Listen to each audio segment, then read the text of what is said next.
open up separate negotiations with Hamas to try to get the release of the American hostages as a separate deal. This may be another attempt to force the issue of the overall plan that if Israel is not going to go forward with this, the United States may go separately. Ken, so glad you mentioned that. And as you mentioned that, I want to ask you, many of the viewers wanting to know, if the U.S. does do this separate agreement with Hamas, what will that mean for U.S. and Israel relations? Do you think Netanyahu would have an issue looking at the U.S. like, hey, it looks like you're kind of going around me to get this done? Well, it's meant to bring pressure against both sides there, meant to particularly pressure against Israel to get this agreement in place. The problem with the agreement is the fact that one of the two sides, one of the sides being negotiated with, is the object of being eradicated by the other side. You can't make a deal with a group that you have established as your goal to neutralize them, to remove them both as a military threat and as a governing threat in the Gaza Strip. So this is really a non-starter from the beginning, despite the efforts towards trying to make this deal work. Is that it's very difficult. Now, this plan that is being negotiated is very similar to the plan that Hamas has already agreed to in most of the details. And so Hamas should be an easy one to bring to the table to sign off on this agreement. However, Israel, the problem with the Israeli side of agreeing to this plan is that Israel has guaranteed that they will wipe out Hamas. And that is not possible under this plan. And two, that Israel is concerned about what the post-war situation will be in the Gaza Strip. And in reality, what this plan will do is take that away from Israel and provide it to the Palestinian Authority or a mixture of Palestinian Authority and international forces to control the Gaza Strip. And so this is a hard sell. And the fact that we have not seen this agreement be agreed to, it shows that it's a hard sell to make. Great perspective there, Ken. And getting back to Blinken visiting the Middle East today, I want to ask you, with his trip, there are a lot of eyes on Egypt and the role they are playing in these ceasefire negotiations. Some feeling like Egypt could be doing more and that they're really not an ally of Israel if you've seen certain things play out, especially with that Kerem Shalom crossing. For those viewers that are wanting to know Egypt's role and, you know, if Egypt is on the brink of hostilities with Israel as well, what would you say to that? So the tunnels from the Gaza Strip in potentially under Rafah into Egypt, that kind of places Egypt in a position that they will have to explain why it is that they are trying to negotiate this deal, trying to be a neutral party, but at the same time may have been supporting Hamas all this time. And so, so it's important for Egypt to try to keep from being accused of being a partner with Hamas. But the tunnels and the potential travel of Hamas members and people who can pay to travel through these tunnels into Egypt is going to be a problem overall for Egypt. However, you will notice that the negotiations moved from Qatar being the chief negotiating neutral party to Egypt becoming the central negotiating party. And that movement was in part due to the fact that Hamas had presence in Qatar, and that called into question whether or not Qatar was actually a neutral body in that case. And so Egypt was trying to take on that role, but these tunnels are very much a problem issue for Egypt. But nonetheless, Egypt has the greatest possibility of getting this done between those two different countries. That term neutral, Ken, very interesting, especially when we are talking about wars, because, the saying, sometimes if you say nothing, that's still a response. Applying that to this Israel-Hamas war, I still feel like that's a response as well from Egypt. Yes, I agree with you. In actuality, the Egyptians have that wall there. They do not want Hamas. They do not want the Palestinians in Egypt. And therefore, that wall was put up there and is very well enforced, keeping the Palestinians within the Gaza Strip. So Egypt really is an active player in this, despite the fact that they claim to be neutral in this particular case. Egypt was one of the first countries in the Middle East there to sign the agreement with Israel. Recognizing Israel. And so, this, despite the fact that they were one of the early ones to recognize Israel, nonetheless, this ongoing conflict is calling into jeopardy this current peace in the Middle East. Ken Gray, always a pleasure having you here with us on Live Now from Fox. Thank you so much for joining us for this breaking news alert. We know U.S. and giving you a live look now, 7:26 on the East Coast. There on your screen, a live look. Southern Israel looking into Gaza. We're going to go ahead and go to a quick 2-minute commercial break. But when we come back, switching gears as testimony continues today in that federal gun trial against President Biden's son, Hunter Biden. We'll have the very latest from Fox News correspondent Madeline Rivera, and also analysis with trial attorney Jeremy Rosenthal. More details in just 2 quick minutes.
Welcome back to Live Now from Fox. The time now 7:29 on the East Coast. And switching gears to another top story this Monday morning, testimony continues today in Wilmington, Delaware, in that federal gun trial against President Joe Biden's son, Hunter Biden. It is possible that Hunter could take the stand, but that remains to be seen and comes with its own share of risk for the defense. Fox News correspondent Madeline Rivera joining us now with the very latest. On one hand, Hunter Biden can drum up sympathy from jurors by sharing what he was going through in October 2018. He can argue he had a period of sobriety after a stint in rehab and therefore was being truthful when he filled out a federal form to get a gun. Prosecutors accuse him of lying on that form about his drug use. But if he does take the stand, he also opens himself up to cross-examination, which could be risky. The trial has featured highly personal and at times emotional testimony. Witnesses included his exes, like his sister-in-law, Hallie Biden, with whom he was in a relationship after Beau's death. Prosecutors showed surveillance video of Hallie tossing out Hunter's gun in a trash can outside a Wilmington supermarket. Naomi, Hunter's eldest daughter, also testified, saying on Friday her father seemed great when she saw him in late summer 2018. The defense called her up to strengthen their argument that Hunter might not have been using drugs when he bought and owned the gun for 11 days. Special counsel David Weiss's team, though, presented a series of text messages between Naomi and Hunter in which he apologizes for his erratic behavior at the time. He told his daughter, quote, "I'm sorry, I've been so unreachable. It's not fair to you," unquote. The president says he won't pardon his son if he's convicted. Here's Michigan Governor and Biden campaign co-chair Gretchen Whitmer weighing in. When the president was asked about this, he'll have confidence in the judicial system. He's not going to undermine it. I think, we'll see how it plays out. First Lady Jill Biden will likely be back in court to show support for her stepson. She and the president return to Wilmington, Delaware tonight. In Washington, Madeline Rivera, Fox News. Madeline, thank you so much for that update. And joining us live this morning to provide more perspective, trial attorney Jeremy Rosenthal. Jeremy, good morning to you. So happy to have you here on Live Now. Good morning, Janae. How are you? I'm doing well. Thank you for asking. So a lot of eyes on this federal gun trial. We transitioned from taking a close look at what former President Donald Trump was dealing with and now crossing the aisle to current President Joe Biden's son. For those not familiar with why this federal gun trial is even happening for Hunter Biden, could you catch us up, please? Hunter Biden obviously has a lot of legal issues.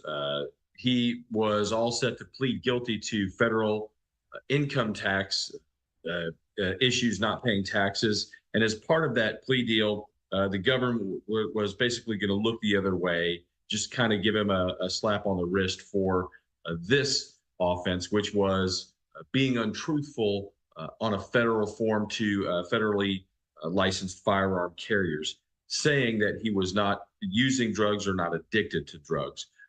That being a federal offense, a fairly minor one, but Hunter Biden was prepared to accept responsibility for it, and the government was prepared to sort of look the other way. A federal judge blew the plea up last year. Fast forward, now we're in trial on this case, and so far it's been a week or 10 days of trial in this case, and we're looking at winding it up today. The government's put on a lot of evidence of drug use before and after the date that he filled out that form. He was in rehab about 11 days before. They showed text messages through Hallie Biden, Beau Biden's widow, that he had been using in the days immediately after. So a very, very tight needle to thread for Hunter Biden here. A lot to dissect there. Thank you so much for doing so, Jeremy. So looking at today, the viewers wanting to know is the question that's circulating. Do we think that Hunter Biden could take the stand? I'd be pretty surprised if he took the stand. As a lawyer, this is where you really kind of got to look at your client's 40,000-foot legal problems as compared to just this one trial.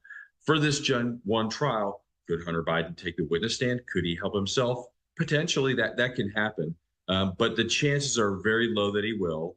The prosecution has been running up the score.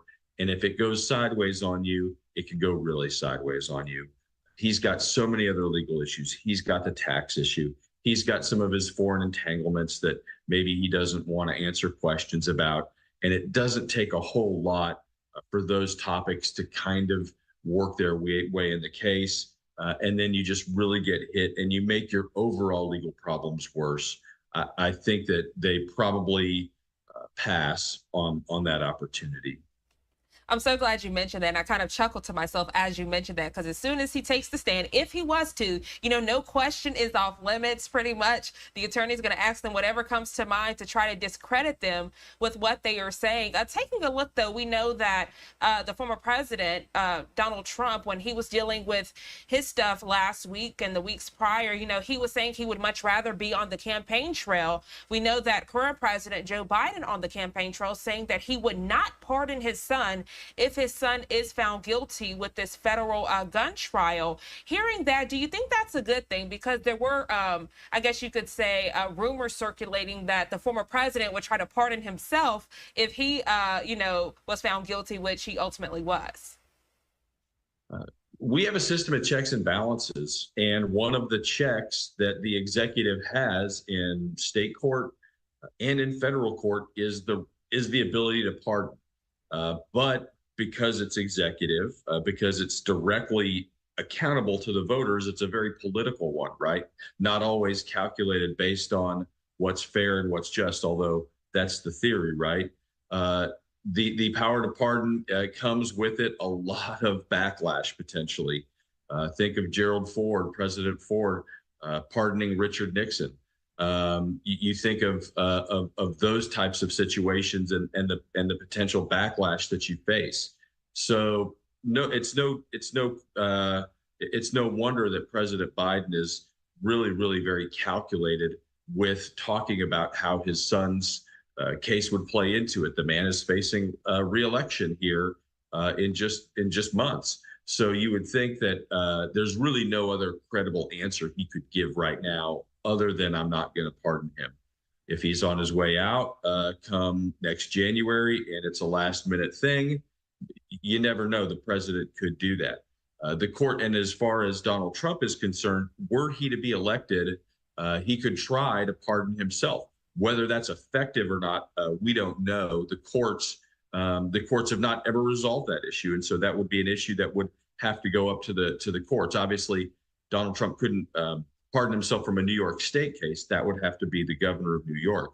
But pardons are very tricky things. But we always have to keep in mind that's our system of checks and balances. On some level, the politicians get a little bit of a veto here and there over the courts. Great points there, Jeremy. And I want to ask you, you are in the legal field, you're a trial attorney. I want to ask you, when these pardons happen, do people in your field feel like it's a slap in the face? Do they feel like, well, this was a waste of time? I put out my best act there in the courtroom. I did what I had to do, and now all of it meant nothing. I mean, be real with us. It can be. It certainly can be for prosecutors, for jurors who sit on a trial, and then at the very end of it, it can be sort of all for naught.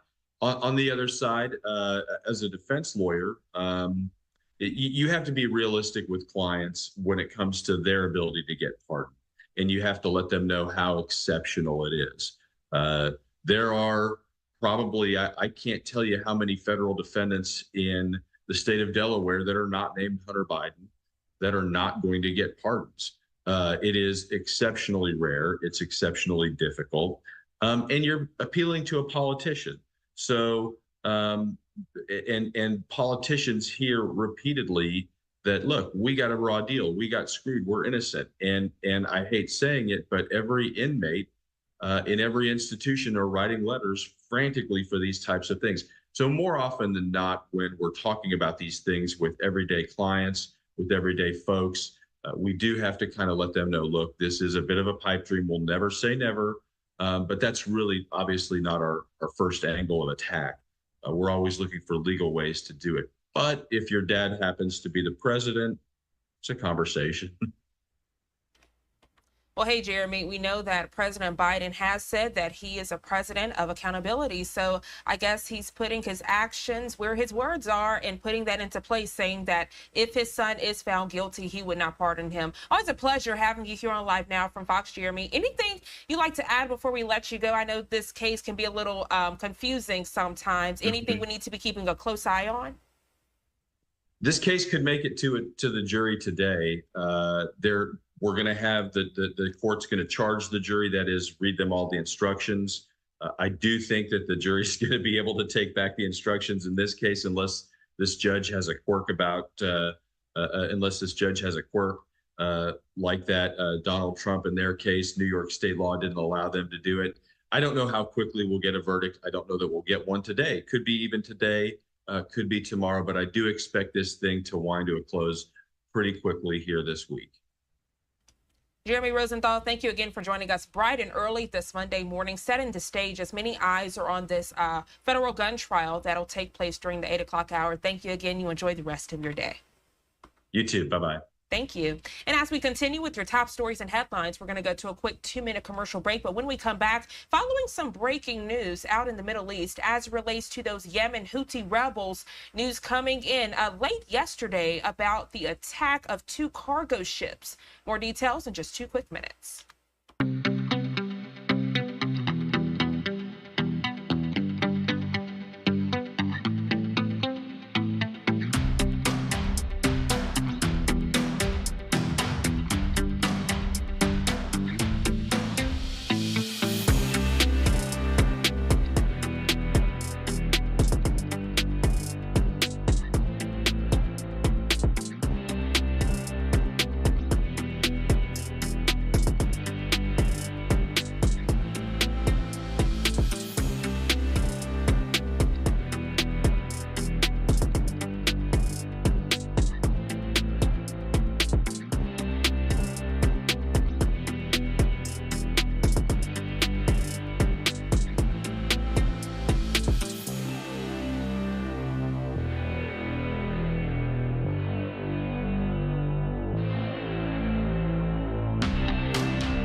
Live now from Fox. We're following breaking news. Missile attacks by Yemen's Houthi rebels hit 2 ships in the Gulf of Aden. It's the latest assault on shipping in the region.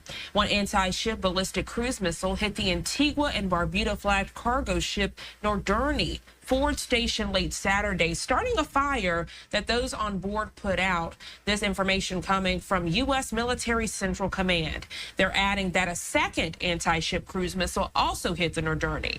Joining us live this morning to share the latest on this breaking news alert, national security expert Ken Gray. Thank you so much for staying on with us, Ken. This is something that continues to be a problem. Many eyes on Hamas and Hezbollah, but we're also having issues when it comes to those Houthi rebels. Could you provide some perspective? I know this is a separate incident, but some of them can correlate with one another. Absolutely. So the Houthis continue to be a real problem for the Red Sea there. With this latest attacks, they fired missiles at the motor vessel Nordurni, which was struck, and a fire was started on that motor vessel. A second motor vessel, the Tavishi, reported that it too had been under attack by missiles. However, there was no evidence provided for that, and its status is unknown at this point. But nonetheless, the Houthis remain a problem for the Red Sea here. Most of the motor vessels that would normally be traveling up through the Red Sea are instead making the long trek all the way around Africa to get up to Europe and elsewhere. And so at some point, the United States and the UK will have to address this. In that the Houthis are not only impacting this war in Israel, but they are also impacting international shipping, their international trade, and remains to be a force to be reckoned with. The Houthis have been attacked numerous times by the United States and the UK with attacks by both aircraft and by missiles and drones. But they have moved some of their ordnance underground, making it hard to locate and making it hard to attack. And so they took a play from the Hamas playbook and started using tunnels to hide some of their ordnance underground. But at some point, as I say, they will have to be addressed with a serious boots on the ground type attack to get rid of this ongoing threat, because this is far greater impact than just that of Israel. The Houthis remain a threat to international shipping. Absolutely. And some of the viewers wanting to know, why is this even happening? Do they not want cargo ships traveling through this area? Is this a concern where they want control of this region? What's the real problem here? So the Houthis claim that they are doing this in concert with Hamas, in support of Hamas, and that they will cease these attacks when Israel ceases their operations there against Hamas in the Gaza Strip. That being said, the Houthis, had been doing some attacks before and will likely to continue now that they see they have such an impact like this. They are likely to continue even after this conflict winds down in the Gaza Strip. The Houthis are part of the axis of resistance here by Iran. But Iran does not control the Houthis. They support the Houthis. They provide technical support, and they provide ordnance. They provide the missiles. They provide